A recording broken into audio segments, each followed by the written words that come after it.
Hey Virgo, welcome to your tarot session. Thank you so much for joining me today. Happy birthday to all of my Virgo suns out there. I'm sending so much love for this new year, and again, happy solar return. So, Virgo, I was resting and taking some time to heal and recalibrate, and your last reading was so successful. It was very nice to see the numbers go up and people sharing the video and reaching out about it. So thank you for that. Eight of Cups is here. I love that. So I feel like in the present moment, you're emotionally moving on from something. I'm hearing a state of mind. Weird, because, the cups are emotional.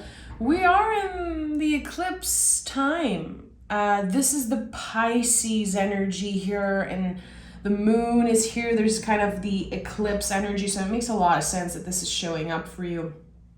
It's not the most comfortable time for Virgo, and it can feel like there's a lot of things out of your control, which not comfortable for a Virgo, but essential.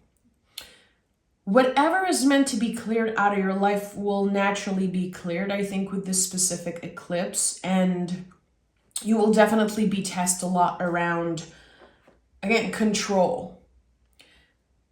Are you giving yourself permission to feel your emotions? With this card, this is what is coming up very strongly. Or are you trying to rationalize every feeling that is coming up? You don't have to justify certain feelings. And I think that the lesson, and really the goal, the mission for you right now in this moment is to sit with the feelings. Again, to not try to rationalize everything. Sometimes you just feel a certain way and there's there's nothing you can do about it. I feel like eclipse time is not a time to do anything specific. It really is about feeling what's coming up. And again, I think it could be very hard for you guys, especially like the way I see Virgo, your body, your intuition, your emotions, it's coming up very strongly through parts of your body. For you, it can be, your gut, digestive issues, or having a hard time sleeping, feeling like your mind, your nervous system is just so activated. Be nicer to yourself. And I know it sounds very basic, but I think this is something that Virgo has to work on for the rest of their lives, to be more compassionate with themselves, and again, not try to justify every feelings. And I think we all have a lot to learn around that, but especially Virgo. Great, because you constantly learn and evolve. I consider you the teacher of the zodiac, and in every great teacher, there is a student. There is this curiosity and this willingness to find out more about ourselves. Look, the moon is here. And it's weird because I just learned that this morning, that the moon in astrology governs our digestive system. It's so special, like giving ourselves the time to digest certain things and also digest certain feelings. You will not know why you feel a certain way.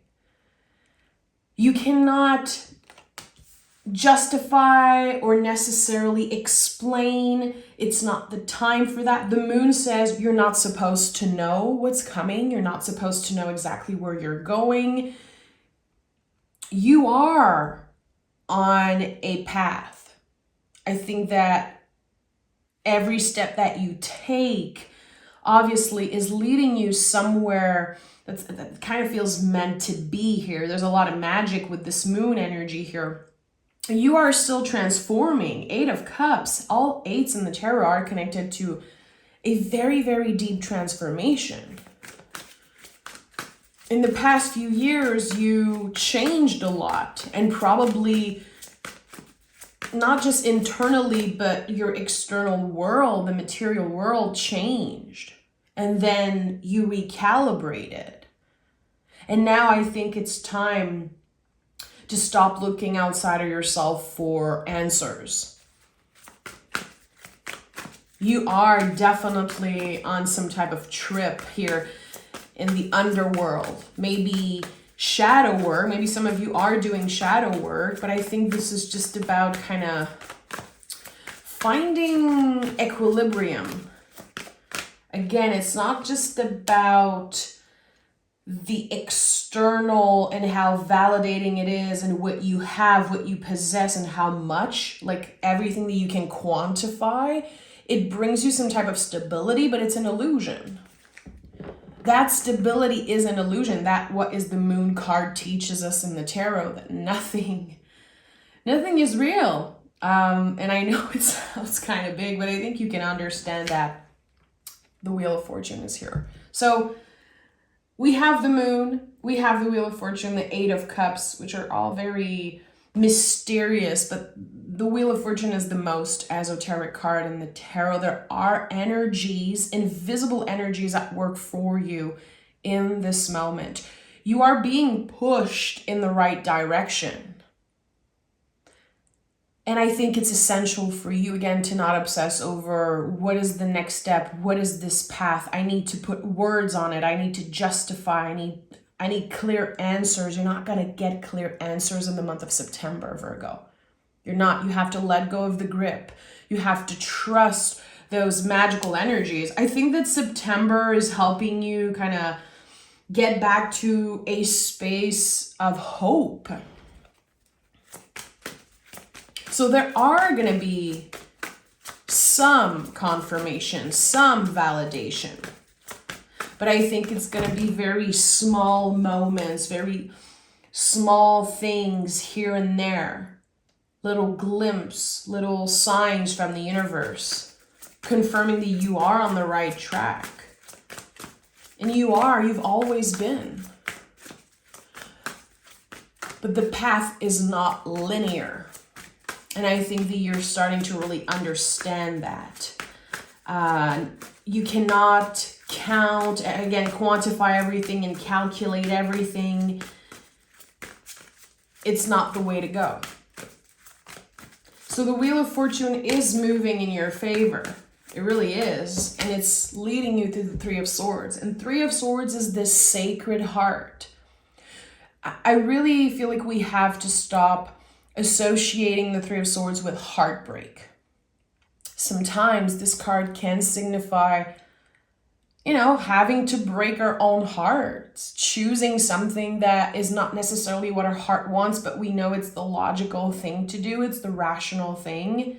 But the Three of Swords is about having hard conversations. Sometimes it's with ourselves. We're taking the swords out and we're healing the wounds properly. And that is what you're doing right now. A lot of healing for you during this eclipse season. For some of you, your birthday is very, very activating. I notice, with the Virgos in my life, and I feel like you guys are kind of in between. You want to mark your birthday, like this moment. You want to create some type of temporal landmark. Okay, I'm celebrating in my own way, but I think it brings up a lot of stuff up to the surface, a lot of memories, good or bad. But I think that for all the Virgo suns listening to this, and again, just maybe asking yourself or identifying again, like, what am I feeling? What are the feelings coming up around my birthday? Can I write about it? Can I sing about it? Can I express those feelings in a way that is creative or constructive without, again, justifying what is coming up, without pointing fingers, blaming our caretakers, blaming our past, blaming ourselves? It's not a time to blame here. And it feels like the blame is dissolving. All of the swords here piercing the heart are dissolving. And again, you're having the opportunity to heal certain wounds properly. Maybe wounds that you kind of blasted a plaster on in the past. Is it painful? Yeah, it might be. Uncomfortable? Absolutely, 100%. Essential? Yeah. Beautiful? Absolutely.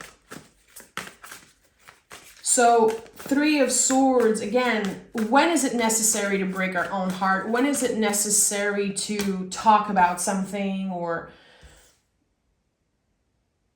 when are we getting to that space of, okay, I cannot ignore this thing anymore. I cannot ignore this wound. I have to tend to it.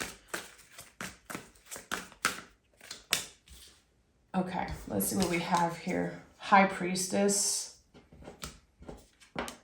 Chariot. Okay, a lot of major cards. So when I see so many major cards in a reading, I know that you're going through major times. Very easy to identify the type of season that you will remember in the future. You will look back on this specific year, the specific month of September, and it marks something for you. It marks the beginning and definitely the ending of something. There is a graduation happening here. The Chariot is at the heart of this reading. Chariot is an energetical graduation.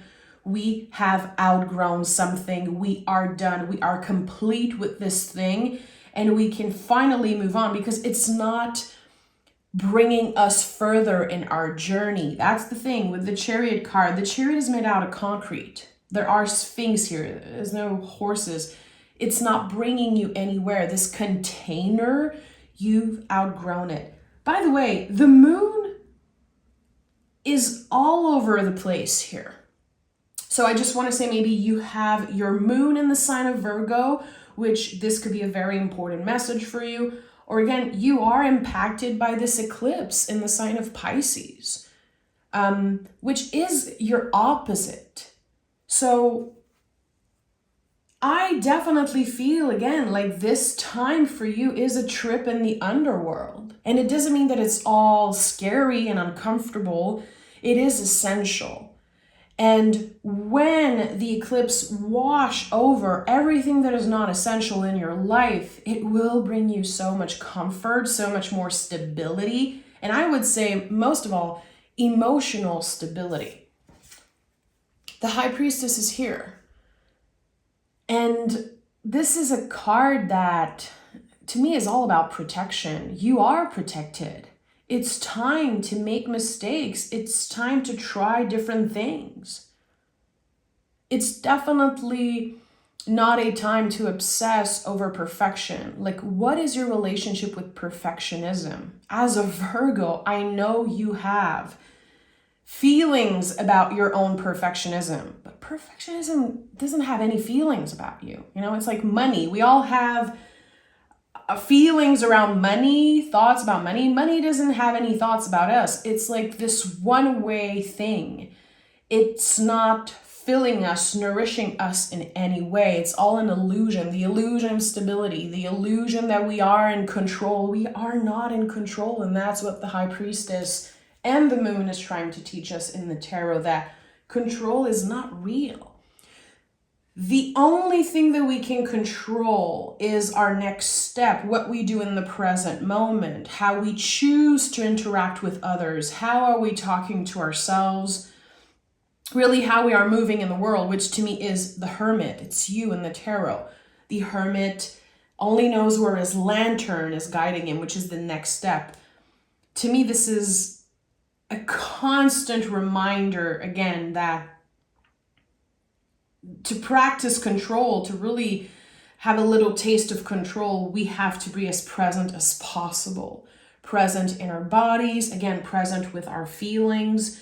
And I think this is what you're working on right now. It's not easy. It's not easy. And the Emperor is here. So you are kind of stepping into your power. And what does that mean? I feel like it could mean so many things. to so many different people, this is like a very malleable message. When I see the Emperor, I'm like, take up space. But first, we have to understand that there is space for us. The Emperor is Aries. It's the first sign of the zodiac. It's the primal scream of a newborn, you know, taking up space unapologetically. I am here. This is it. This is where I belong. And I feel like the month of September and this eclipse is moving you exactly where you're supposed to be. And I think it's a very, very unexpected space. I don't think it's something that you necessarily planned or calculated. I think it could be something that came up in your dreams for sure. Like, your intuition guided you somewhere. And there was a lot of hesitation. Again, as you are stepping in this energy of hope and really getting a glimpse of what that hope can do for you, you're, again, naturally taking up more space. And the Emperor is the spark of something new. It's real. It's very rooted. It's secure. The fours in the tarot are about stability. So whatever you're stepping in is bringing you so much more stability. But again, to get to that space, that very comfortable, stable place, you're going through all the ups and downs, the crazy roller coaster that is September. And I do feel like in the month of October, you know exactly where you are, what is up. And I think that a lot of folks are going to be lost in October. It's a very big month astrologically, but I think that for Virgo, it's going to be the beginning of something. The confirmation that something is real now. You are still, with the Six of Cups here, working on recalibrating. There's been so much change for you. Again, change is a major theme for you this year.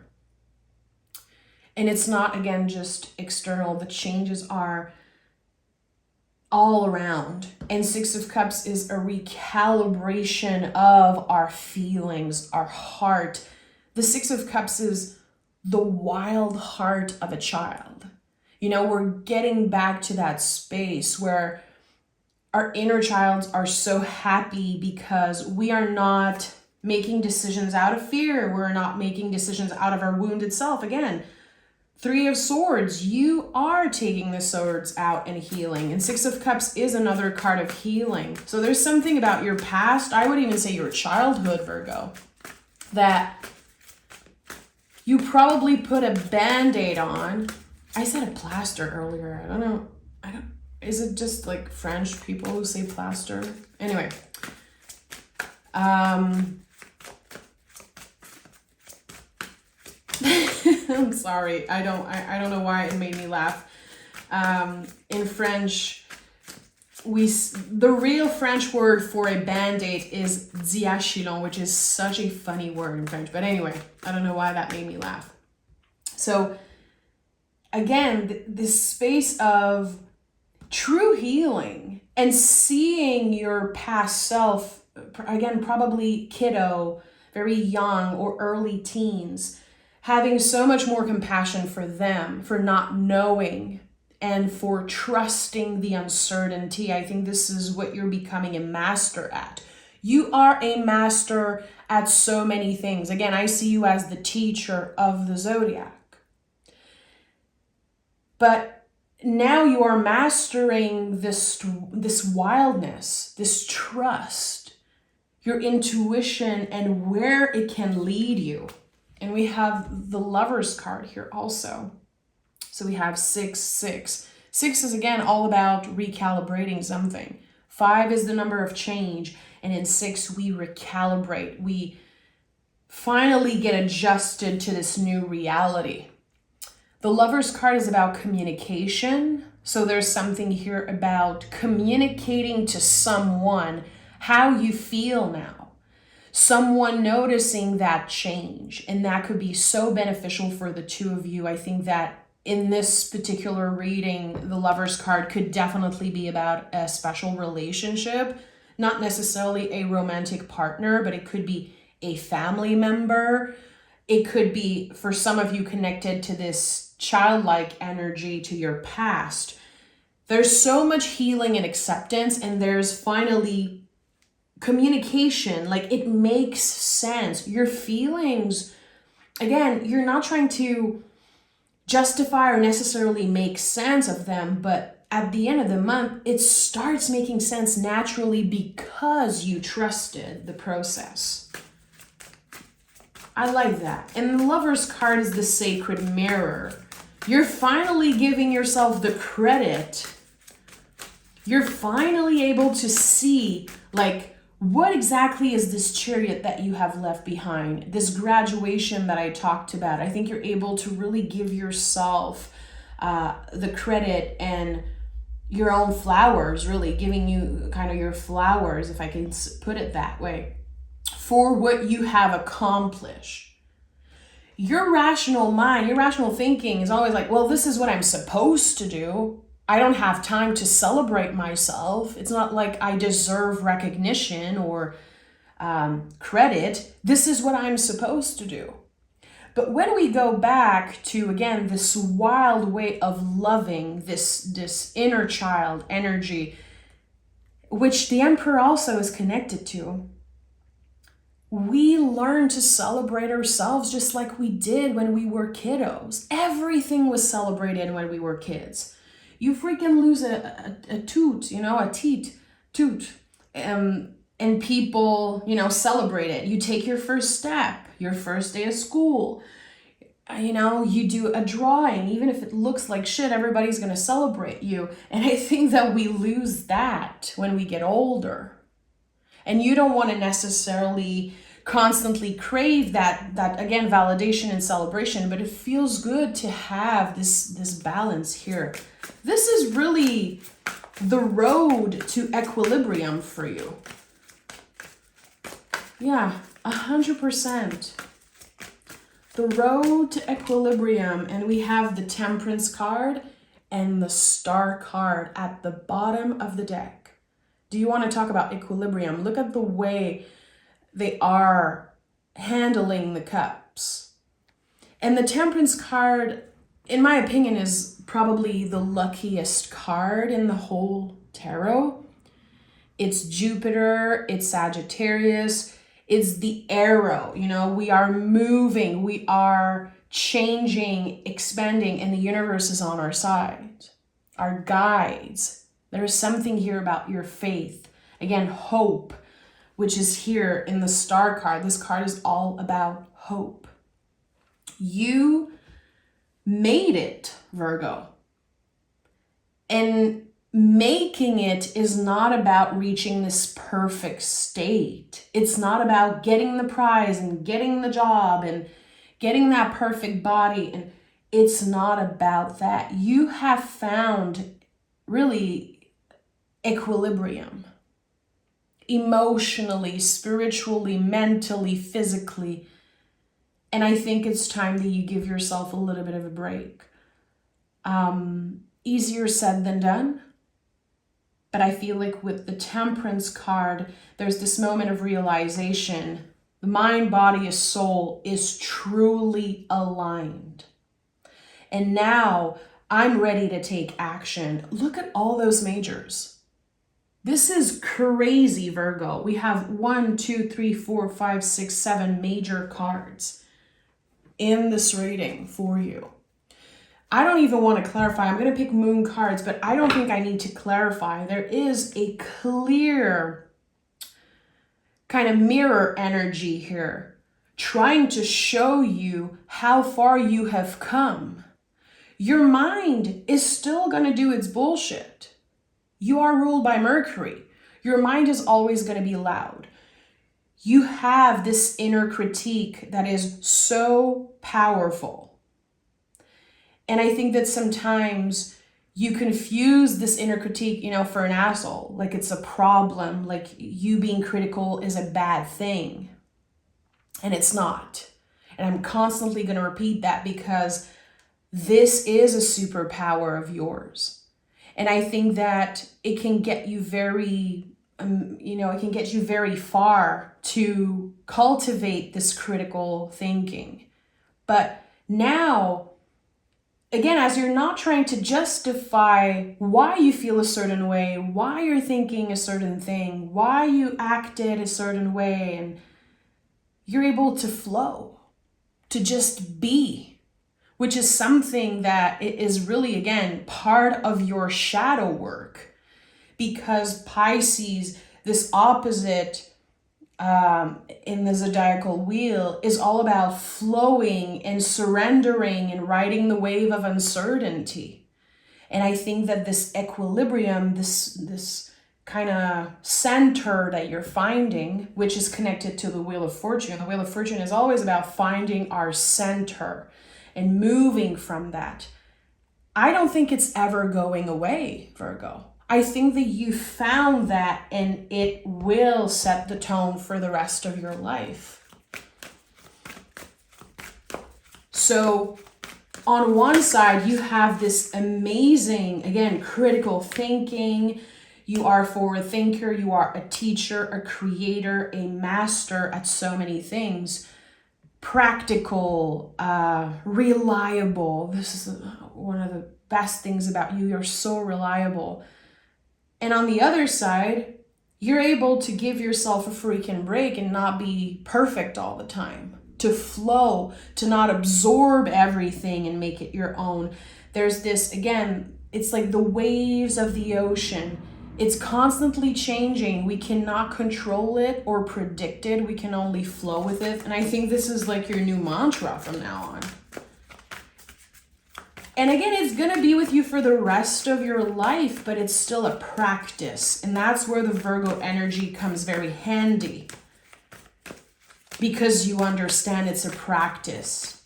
You're going to have to make mistakes. You're going to have to forget about this sometimes and just fuck up, F up. I cannot even say the F word. I'm going to have to bleep that out. But you can be proud of yourself. Again, at the end of the day, this is a very powerful graduation and something that you will remember in the future. Your dreams need a practical plan and you're very close to achieving your goal. I'm not surprised. Again, you're really using that earth energy. You are grounded, stable, and now that your ideas are grounded and they are real, they are making sense to you. The logical aspect is kind of nurtured and kind of filled in a way. I don't really know how to say this with the right words, but now that the idea is grounded, you can just move. And I feel like the fire, water parts of your charts are going to be activated a lot. So if you know your astrological chart, go see, where is your fire? Do you have a fire moon? Do you have a water moon? What are the signs and what are the, again, water and fire energies of you? Because I really feel like they are being activated. You can trust. You have created an amazing foundation for yourself. Now it's time to flow. Now it's time to be, to try, to make mistakes, to get back up again, and to not try to rationalize and quantify everything. You're moving past that. I'm sending so much love, Virgo. Thank you for being here. Thank you for being an amazing supporter. I'm sending you love, and I'll talk to you guys very, very soon.